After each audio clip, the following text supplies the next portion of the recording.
YouTube est la plateforme la plus puissante lorsque vous voulez développer une communauté. Certes, peut-être que TikTok s'est énormément développé récemment. Certes, Instagram est toujours la vitrine par excellence. Certes, Snapchat sont en train de faire des super moves en ce moment. Mais concrètement, aucune de ces plateformes n'est égale à YouTube lorsqu'il s'agit de créer une vraie communauté engagée sur du long terme.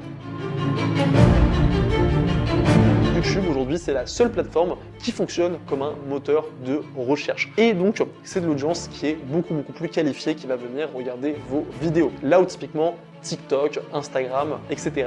Ça va être vous qui allez devoir donc du coup scroller directement et donc vous allez tomber sur des contenus qui vous sont recommandés par la plateforme, mais ça ne sera jamais aussi qualitatif que YouTube. Dans une génération et dans un moment où le snack content est en train de littéralement exploser, là où TikTok est devenu la norme avec des formats qui durent même pas 20 secondes, aujourd'hui YouTube a une densité et une profondeur qui est complètement différente.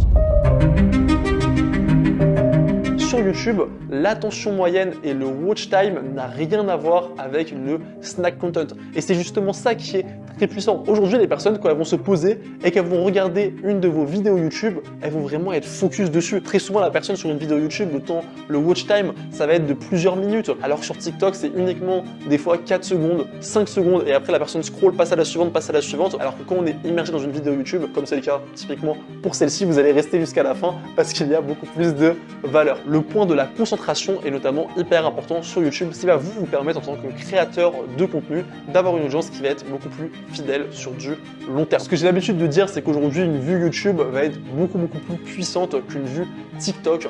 On pourrait donner à peu près une fourchette moyenne où une vidéo YouTube, la vue va être à peu près entre 10 fois et 100 fois plus puissante qu'une vidéo TikTok. En sachant ça, en fait déjà, ce que vous allez voir, c'est qu'aujourd'hui, même si jamais vous faites moins de vues sur YouTube, ça a un impact qui reste très puissant, donc il ne faut pas vous décourager.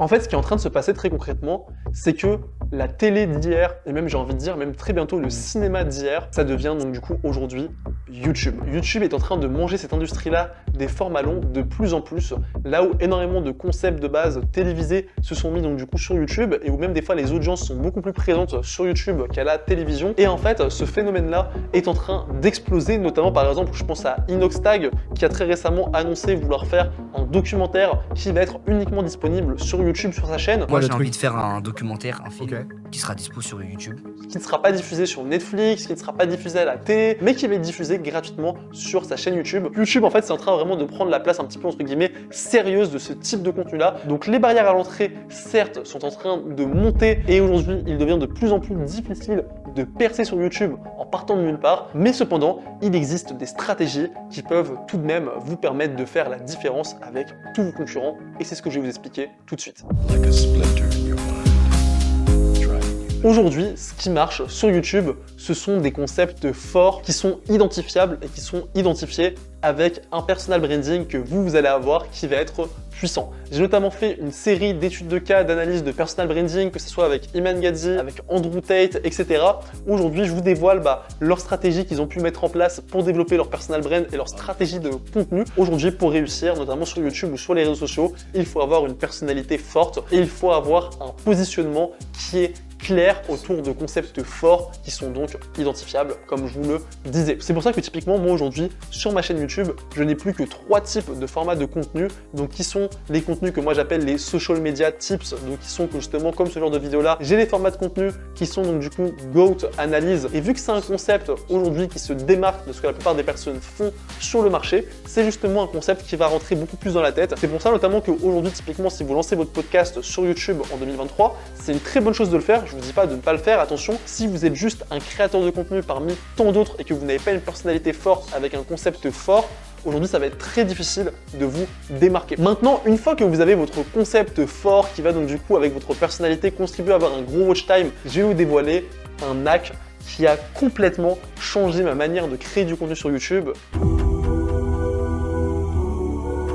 En fait, moi, il faut savoir que j'ai commencé à faire des vidéos sur YouTube il y a maintenant à peu près 2 ans, 3 ans en arrière. J'ai très rapidement des vidéos qui ont explosé et à ce moment-là, en fait, quand je suis revenu dans le game il y a à peu près quelques mois, en fait, je me suis rendu compte que le marché avait complètement changé. Les 2 choses les plus importantes aujourd'hui pour votre chaîne YouTube, ça va être la conversion entre les personnes aujourd'hui qui passent typiquement sur le feed YouTube ou dans les recommandations et qui vont cliquer sur votre contenu, donc le CTR, et à côté de ça, le watch time, donc la durée de visionnage que vont avoir vos vidéos. Et donc concrètement aujourd'hui, mis à part beaucoup plus préparer mes vidéos à l'avance et vraiment faire le maximum pour créer des contenus de qualité plutôt que juste des contenus de quantité. Maintenant, ce que je fais, c'est que j'analyse justement les BPP, donc les posts qui performent le mieux chez les autres créateurs de contenu. Ce qui se passe, c'est que je réfléchis toujours à l'avance vers quel titre je vais me diriger avant de tourner la vidéo. Ce qui veut dire qu'avant même de faire mon script, je réfléchis à l'accroche. Je réfléchis à concrètement comment le titre va pouvoir captiver, comment faire justement un titre